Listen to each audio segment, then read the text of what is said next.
Today on Fresno State Focus, we take to the skies and learn about the Air National Guard based in Fresno. Plus, we take a look at this week's homecoming schedule. And we look back on the big Fresno Fair and see just what the community thought about its return after pandemic changes. Fresno State Focus starts now.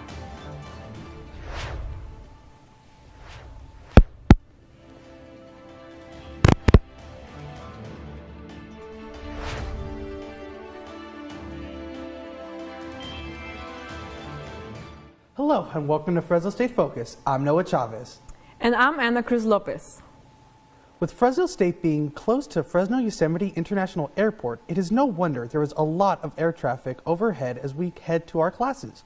I visited with the 144th Fighter Wing to learn what they do in the Central Valley. You can see them,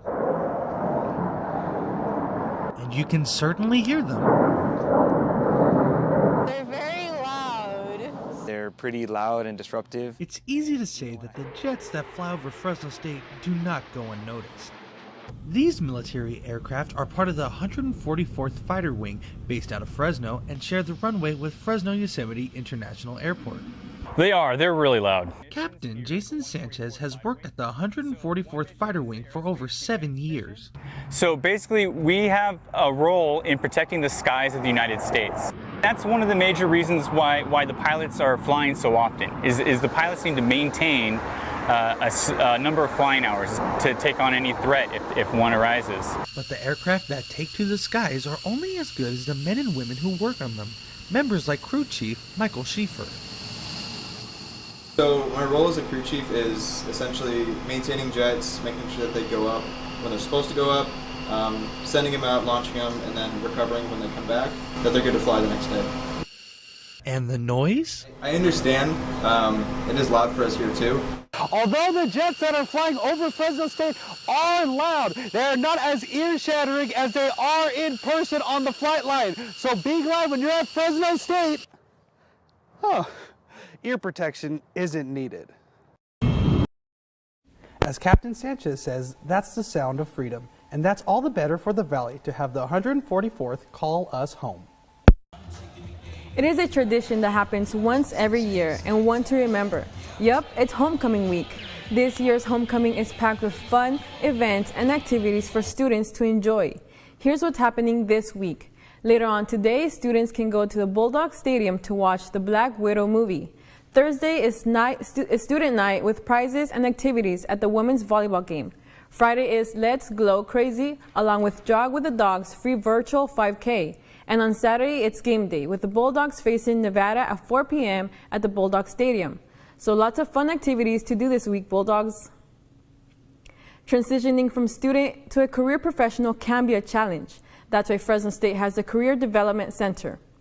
Located at the Frank W. Thomas Building in the center of campus, counselors, advisors, and peer mentors are ready to help any student with their career planning. Whether you need help creating a resume, deciding on a major and career, or getting a plan together for grad school, the Career Development Center is always open to students in need of academic and professional help. And here we also provide like cover letters and also a mock interview with career counselors. And if you're like undeclared, then like we have counselors here to help you to pick a major or. The Career Development Center is always open from 8 to 5 every weekday to help all Fresno State students reach their academic and professional goals. The Fresno State clothing. Also located at the Career Development Center is the Fresno State Clothing Closet. Here, students are given the great opportunity to find business clothing that they can keep for use in the professional work environment. From business suits and ties to blouses and jewelry, the Clothing Closet will have you looking your best for when you need to be at your absolute best. The Fresno State clothing Closet is a place where we take in donations from the community or other professors at Fresno State. We sort through them, and students are able to come in and find professional wear for either career fairs, interviews, or new jobs that they may have. So they are open every weekday from 10 to 4. You can go shopping for free to be at your professional best. The big Fresno Fair is over. Aren't you already craving another hot dog? I show you what people have missed most after 2 years. The big Fresno Fair was full of people who missed having fun, you know, like getting on all the rides, getting to be with our friends.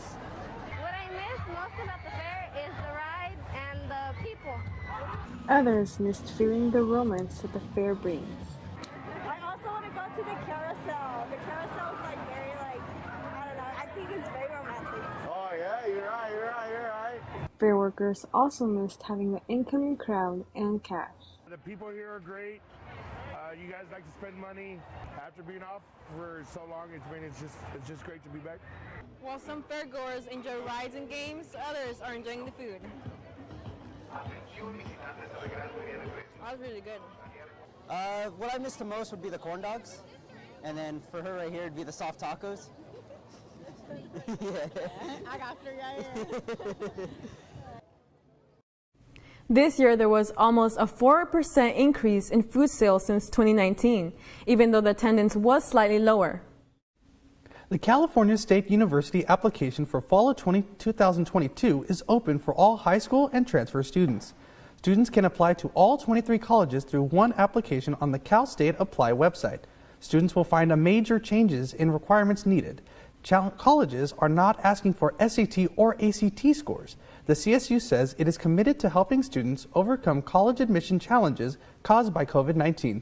The application is open until November 30th. The CSU application process looks as if it's easy and straightforward, but for many transfer students, that is not the case. Transfer students need more to meet requirements and stricter deadlines. If the transfer student isn't accepted the first time, they're asked to submit an appeal, a process where advisors and their emails muddle what is and isn't needed. In some cases, transfer students put in more than one appeal and still have to make major changes in order to be accepted into the CSU they applied to.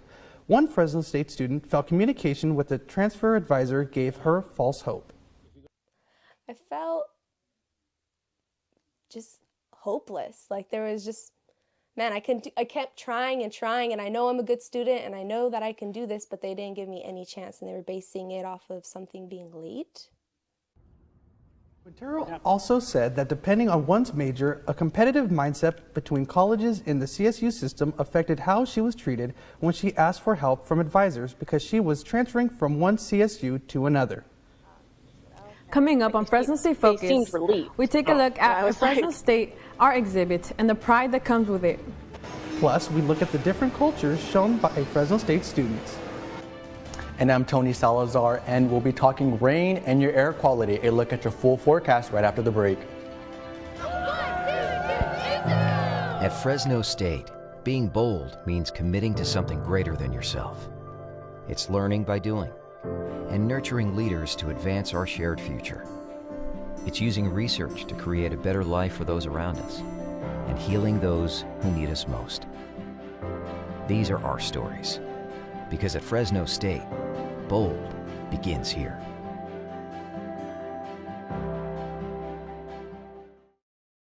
Success. At Fresno State, it's no secret. It's discovering new ways to change our world. It's creating opportunities as diverse as our community itself. It's in the distinction of our graduates as they lead us into the future. Success is no secret at Fresno State. It's our mission.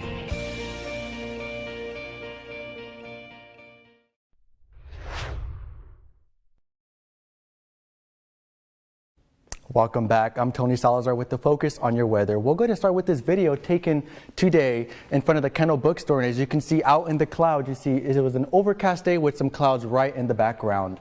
Now we're going to take a look at our nationwide satellite, and I want to turn your focus into really the northern part of the United States, where there's actually lots of precipitation as well as a mixture of snow happening over there. And a little closer to home, we see that a lot of that precipitation is actually still out in the ocean over there. And so it'll make its way back into Northern California, into San Francisco and San Jose. So they'll be seeing some scattered showers over there. Here's a look at today's high. Again, Stockton 68, and the majority of the Central Valley is going to be at mid to upper 70s. And in Hanford, for example, 77, and in Fresno, 77. Here's a look at tonight's low. Again, majority of the Central Valley is going to be in the low to mid 50s, with Fresno at 53. And here's your focus on air quality. Good air quality for majority of Central California, but look at this. Moderate air quality for Fresno, Tulare, Sequoia National Park and Forest, as well as Kern County. Now here's your extended outlook forecast. As you can see, we'll be in the 70s for the remainder of the week, but once we get to Sunday, that's when we get rain. Yes, rain. And on Monday is a really good chance of rain with 86% chance of rain, and on Tuesday it'll be sunny. That is a look at your forecast. I'm Tony Salazar. Anna and Noah, back to you. There is a new art exhibit here at Fresno State in collaboration with the Brooklyn Museum and the Center for Creativity and the Arts. The Phoebe Conley Art Gallery is displaying Nobody Promised You Tomorrow. A collection of installations by 28 LGBTQ+ artists was put together as a way to inspire and create open dialogues of meaningful conversations in honor of the Stonewall Uprising from 50 years ago. It's basically an installation that's commemorating Stonewall 50 years later, and we're incorporating all LGBTQ+ curators and artists to kind of commemorate what has happened, and it's people making art since then. The exhibit will remain open until October 31st, with hours open from 10 to 4 Tuesday through Friday. I got to learn more about the exhibit by talking to Cindy Urrutia, the director of Center for Creativity and the Arts. Center for Creativity and the Arts obtained a grant to help bring strong arts programming to Fresno State. So with this grant, I was able to reorganize this exhibit along with the Brooklyn Museum of Art, who originally curated and organized the event. So a lot of this art is coming from different parts of the world and the country. The Stonewall Uprising, could you clarify what that is? Sure, of course. So as we know, having equity for different identity groups has been a long journey, and it is no different for the LGBTQ+ community. So in the 60s and earlier, as well as the 70s, it was quite common for police officers to raid what was at the time called gay bars. So usually on a weekend, you know, members of the community would go to a bar, interact with one another, and it was quite normal for there to be a police raid. One day, people at the Stonewall Inn in New York said, no more. We're not going to be raided every weekend. We are going to stand up for our rights. And that's what happened. So there were multiple days of uprising, and the Stonewall Uprising has led to a lot of civil advocacy and a lot of people mobilizing within the LGBTQ+ community to try to fight for their basic civil rights that every identity group is asking for. Well, thank you, Cindy, for taking the time to speak with me today. I hope you have a very pleasant afternoon. Thank you, and thank you for having, and please come visit this exhibit. It is. Urrutia would like to add that she hopes that students and members of the community alike can view the gallery and become uplifted and inspired as she has. The Central America for Empowerment Club at Fresno State highlights its countries for Teach Central America Week. Central America is made up of 7 countries: Guatemala, which means land of many trees; Belize, home to the 2nd largest barrier reef; El Salvador, known as land of volcanoes; Honduras has the largest hieroglyph in the world; Nicaragua has Central America's largest lake; Costa Rica, known for its beautiful national parks; and Panama, the only place in the world where the sun rises on the Pacific and sets on the Atlantic. Fall is filled with celebrations honoring Hispanic heritage. All are welcome to celebrate as we acknowledge the contributions of people who share their culture within the American society. From September through November, we reserve a time of reflection. The fun is not over. Dia de los Muertos is around the corner. These times are more than just a fun show or a culinary experience. Fresno State requires a Chicano-Latino studies class, which teaches students about diversity. Even if you don't agree with anything that took place in class, that's still learning. You still learn what other people think, how other people feel, how other people view the world, right? And you still learn about other people's experiences without having to agree with them. You just are more familiar now, right? So the goal is not to have you agree with everything. The goal is to be exposed to that perspective. And we also get to show others like who we are. And what follows from that is that we also continue learning from our heritage. Like me personally, I'm learning like more about the culinary side of it, and it's just really fascinating. Fresno State is enriched with the 52% diversity of Hispanic students who represent many different countries. To enjoy the festivity, be sure to reflect on the meaning of the celebrations. Over 400 Fresno State Greeks gave back this past weekend. Fresno State's Delta Gamma sorority hosted its Philanthropy Weekend event where all proceeds go to their foundation, Service for Sight, which helps people who are visually impaired.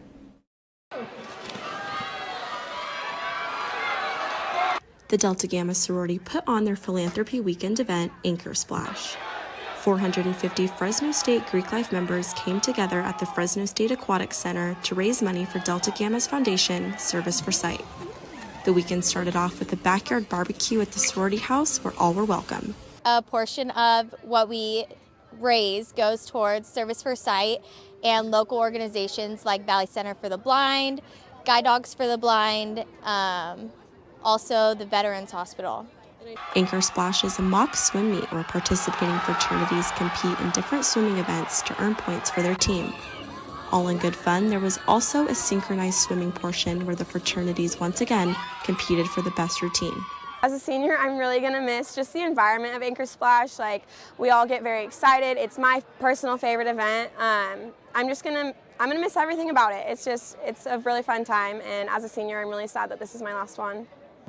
After the Fun in the Sun events, everyone headed over to Greek Mall, located on Millbrook Avenue, to finish off the competition.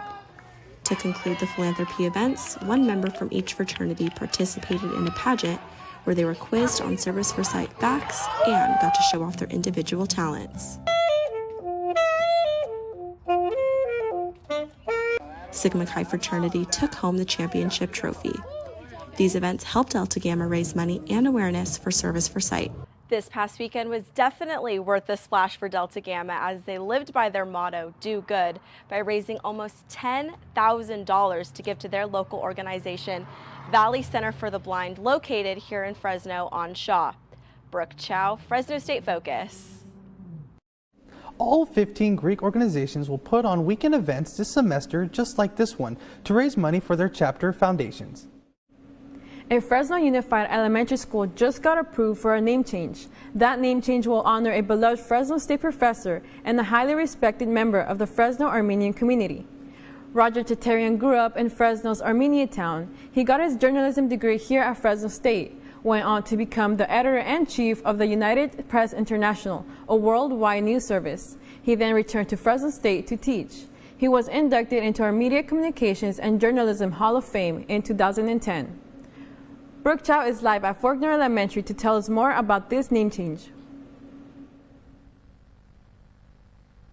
Yes, I'm live here at Faulkner Elementary, which will be renamed after the well-renowned journalist and Fresno State professor Roger Tatarian. And with me today is Marshall Magoogian, who is an attorney here in Fresno and is involved with the name change. How are you involved? Well, thank you. I've been involved in Armenian issues pretty much all my life here in Fresno. So when I got the call to join the committee, I naturally joined. We had, mundane strategy meetings, but someone who's been writing for the Fresno Bee for over 25 years on Armenian issues. I had an opinion piece in the Fresno Bee a couple weeks ago. I spoke at the 2 board meetings, reached out to Armenian organizations as well as other people to develop support for this cause. Yes, now let's talk about the controversy about this name change. Is it because the Roger Tatarian name was being bounced back with the Fresno Unified School that's being developed in Southeast Fresno, or also now that J.C. Faulkner's name is being brought to light about the racial acts with real estate in the 50s? I think it's not controversial. Roger Tatarian, the man, the Armenian man, the world-renowned journalist, the beloved professor at Fresno State. Nothing's controversial about him. What was controversial, and it's past tense now because the issue has been resolved, was the way Fresno Unified went about the naming process at the new school in downtown Fresno on Ventura Street back in the spring. Long and short of it is they did some very improper things. And so we acted up, made our concerns known to them, and moved forward with this change. We didn't want to be here. We were hoping they would have done the right thing the first time around. So that's that. The controversy, people don't like change sometimes, and that's what we got a lot of at the very end of this process. But we've done the right thing. Roger is an admirable person who's deserving of being on a school, that's for sure. Thank you. And the school will be renamed as soon as next year and as early as next fall. Live here at Faulkner Elementary, Brooke Chow, Fresno State Focus. Coming up in sports, we take a look at the football team's latest win and what they are looking ahead to. New Mexico. Also, we meet two more Fresno State Focus team members, Anna and Lily. We'll be right back. Here in the valley, our colors are blue and our waves are red. Bulldog born and bulldog bred. Generations linked forever by traditions that have stood the test of time. Inside our stadiums, we are one. This is our valley, and this year, we're doing it for you. At Fresno State, being bold means committing to something greater than yourself. It's learning by doing and nurturing leaders to advance our shared future. It's using research to create a better life for those around us and healing those who need us most. These are our stories, because at Fresno State, bold begins here.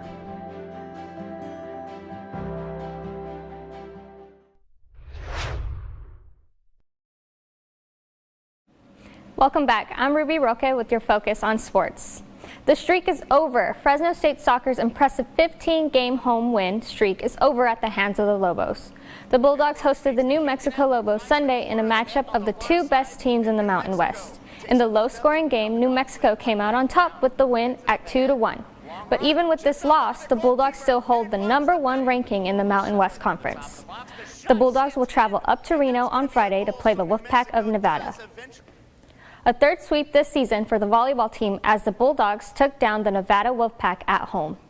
The Dogs took all 3 sets in the match, giving head coach Jonathan Winder his perfect 5-0 record when facing the Wolfpack. Star player Desiree Sakov led the team in kills again with a total of 13. The team is now in a 3-way tie for 6th place in the Mountain West. The Bulldogs' next matchup will be a heated one against the Boise State Broncos at the Save Mart Center tomorrow at 6 for staff and faculty night. The Bulldog Stakes is a Fresno State-themed horse race. It took place on the last day of the Big Fresno Fair. There were 8 jockeys competing for the 2021 Bulldog Stakes. The crowds were cheering on their favorite jockey and horse, or the horse they bet on. It was 2 laps around the dirt track. Number 6, Irving Orozco and his 6-year-old horse Cessful won first place in under 2 minutes. Horsemen, jockeys, trainers, owners, we look forward to the fairs, but Fresno is definitely one of our favorites, and we hope to keep doing this every year. Orozco and Cessful won the Bulldog Stakes trophy and $75,000 guaranteed. Supporters were happy and took pictures with the winner. A shutout in Laramie, Wyoming, as the Bulldogs got their first shutout on the road since 1974. The Dogs' destructive defense was a huge factor in their win over the Cowboys last Saturday. Both teams struggled with offense. The Bulldogs only got 96 yards of passing and 163 yards rushing. The low-scoring game was ultimately decided by the strength of the Dogs' defense, which moved the Dogs' record up to 5-2. I think that's a sign of a great football team is finding different ways to win, whether it's offense or defensive, like today with a shutout, or with the pass game or the run game, finding different ways, I think is a big deal. And there's things that we got better at today that will carry over. The Dogs hope this will be the start of a new win streak. This Saturday's game will be a special one. It's Fresno State homecoming game. The Bulldogs will take on the Wolfpack of Nevada. Game time, 4:30. And that is this week's Focus on Sports. October is Down Syndrome Awareness Month. Down syndrome is the most common birth defect in the U.S. Approximately 1 in 700 babies is born with a genetic disorder. But as our Tony Salazar shows us, one organization is putting together events to stop the stigma and spread awareness. And I love everything, like everywhere. This is Brianna Falcon, a senior at Bullard High School and a Walk of Fame superstar, one of many participants in the annual Step Up and Drive for Down Syndrome event in Clovis. And she just has a great spirit. She loves participating in Special Olympics and all sorts of activities. The Down Syndrome Association of Central California is a big-hearted team that organizes events like these to pave the way for more acceptance, appreciation, and overall inclusion of Down syndrome. And so they came through what we'd call our Yellow Brick Road, meeting different vendors from the community that serve individuals with special needs. It's event like this that put a big smile on Falcon's face, who says she's thankful to everyone for the support. I love my friends and families and me, like everything, everybody. That everybody includes her teacher, who says he enjoys attending these events and supporting his students. This is what I live for. I mean, my job is a teacher, but things like this really build character and independence for individuals, so I just love things like this. The Down Syndrome Association of Central California tell me that their goal is to fundraise $60,000, which will go towards educational and resources programs, along with the overall awareness of Down syndrome. Reporting in Clovis, Tony Salazar for Fresno State Focus. If you would like to help the Down Syndrome Association of Central California, a link to their donation page will be posted along with this story on our website at FresnoStateFocus.com. Now it's time to meet our focus team. Lily Gonzalez is a senior majoring in broadcast journalism. She takes classes from home all the way in the Bay Area. She is a mom to Abby and has her husband's support. Lily is a proud Latina and an advocate for women with language barriers. Ever since she was a kid, she knew she wanted to work in media, be culturally connected to her roots, and inspire other Hispanic women. That they can look up to and they can say, well, if she could do it, I can do it. You know, kind of start seeing more of us on the news. But that's my goal, to be an anchor. Lily says her daughter Abby is her strength. Her grandma Carmen said to Lily, hazle como se pueda. Do what you gotta do. That is her life motto. Now it's time to meet Ana Cruz Lopez. Ana is from San Joaquin. As the oldest of 5, caring for her family is a priority. A senior set to graduate this winter with a major in broadcast journalism along with a minor in criminology. When Ana isn't reporting or anchoring, she enjoys taking care of her personal and physical health. From a young age, she knew that cameras, lights, and action were her attraction. My junior and senior year in high school, we had this class called RP Video with Mr. Brown, and I took it as an elective, and we did like news. We literally had newscasts, little ones, not as good as ours, you know, but it was so fun, like to go around, ask people questions, record, and I loved it. And so this semester, we have a front row seat to see Ana in action. She has several options to choose from when it comes to settling down after graduation. Now, Ana, it has been an honor being able to work with you, and we are certainly going to miss you when you graduate this next winter. Yes, I miss you guys too, and I'm so excited to meet the team crew. We'll be having them next week. Meet the crew next week. Next week on Fresno State Focus, we take a look at the California Blood Center and learn about the need for donors. Also, we see how parents are feeling about the vaccine mandate. Next week is our Halloween episode, so expect some extra spookiness before Halloween. Thank you for joining us. We'll see you next week.